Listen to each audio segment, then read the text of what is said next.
Hello everyone. The African National Congress Member of Parliament Tony Yengeni is no longer barred from contesting for a leadership position at the ANC's National Elective Conference in Johannesburg over the weekend.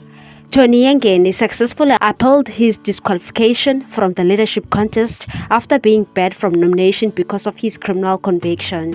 Yengeni was not nominated for a leadership position on the ANC National Executive Committee but chose to fight his exclusion. The ANC Electoral Committee, headed by former ANC leader Kgalema Motlanthe, informed Yengeni of his ineligibility to contest for any position at the conference because of his criminal conviction for fraud.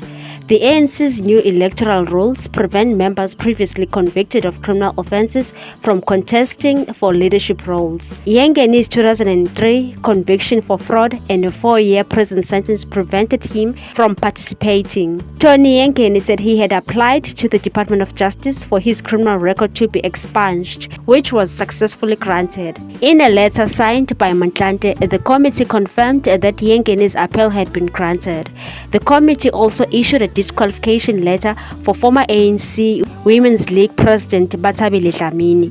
She was also nominated for an NEC position and received 856 nominations. Dlamini was convicted of perjury and sentenced to a 4-year prison sentence or a fine of 200,000. What's your take on this one, people? Thanks for watching. Please subscribe for more news.